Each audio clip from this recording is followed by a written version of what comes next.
Et pour dénoncer les coupures d'Internet par les autorités sénégalaises, en juin, juillet et août dernier, l'organisation panafricaine sénégalaise de protection de la démocratie et des droits de l'homme, Africtiviste, et 2 journalistes saisissent la Cour de justice de la CEDEAO contre l'État sénégalais. Avec nous pour en parler, le directeur exécutif d'Africtiviste, Cheikh Fall, bonsoir.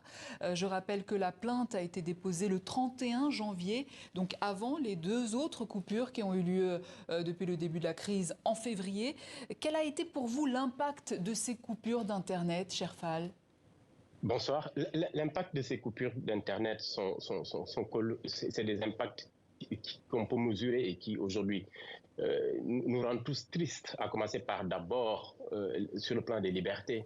Le Sénégal, qu'on reconnaissait comme étant un pays progressiste sur le plan des droits, sur le plan des législations, est en train de tester des dispositifs abusifs et restrictifs. Et dans ce cadre-là, aujourd'hui, c'est un constat d'une violation flagrante des droits et des libertés des Sénégalais. Sur le plan de politique et social, évidemment, c'est une volonté manifeste de vouloir museler les voix dissidentes, les voix et les opinions, mais aussi la presse indépendante. Et c'est une façon aussi pour les acteurs politiques de mettre en pratique cette forme plus ou moins de ce que j'appelle le banditisme institutionnel. Sur le plan de l'éducation et de la recherche, c'est des milliers et des milliers d'étudiants qui n'ont pas eu accès à leurs cours tout simplement parce qu'ils n'avaient pas eu accès à la connexion Internet. Et sur le plan maintenant de l'économie, mais c'est des pertes estimées à plusieurs centaines de millions de francs CFA.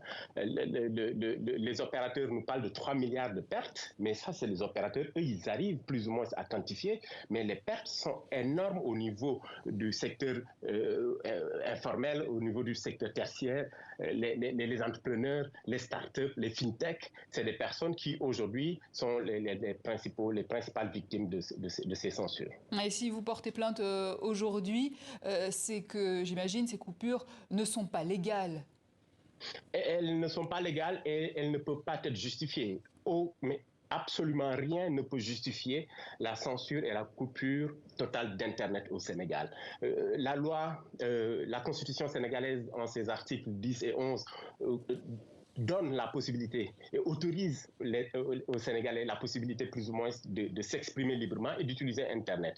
Internet, c'est un bien commun, ce n'est plus, et ce n'est pas non plus, ça n'a jamais été non plus une propriété exclusive de l'administration sénégalaise.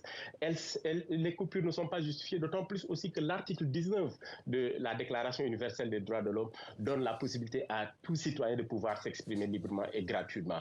Aucune base légale.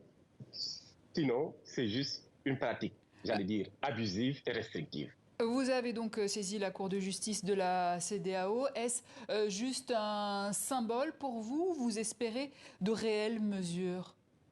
On espère de réelles mesures, mais c'est plus qu'un symbole.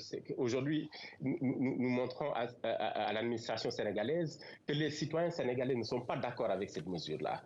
Donc c'est une démarche citoyenne d'abord, mais aussi c'est une invite faite à la CEDEAO pour qu'elle sévisse et qu'elle condamne, qu'elle sanctionne le Sénégal comme elle a eu à le faire pour la Guinée, pour le Togo, et qu'elle sanctionne et qu'elle tire sur la sonnette d'alarme pour qu'on n'ait plus de coupure de censure d'Internet pour les prochaines élections à venir. Alors, je l'ai dit, hein, cette plainte a été déposée le 31 janvier, donc avant le report de la présidentielle. Comment avez-vous réagi à cette annonce ? C'est un report qui est justifié sur une base plus ou moins sur des allégations qui s'appuient sur de probables accusations j'allais dire de corruption.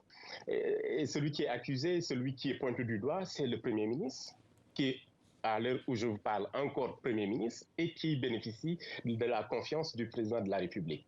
Et dans ce cas de figure, on peut se poser la question des véritables raisons de ce report. Aujourd'hui, on nous parle de libération de prisonniers, bien entendu, c'est pour apaiser, mais les jeux ont été faussés dès le départ et aucune règle n'a été respectée pour avoir un processus électoral indépendant, libre et permettant d'avoir une élection inclusive. Et même si, je le rappelle, le Conseil constitutionnel sénégalais a annulé le décret sur le report de l'élection présidentielle du 25 février il y a quelques instants. Cheikh Fall, merci. Je rappelle que vous êtes le directeur exécutif d'Africtiviste.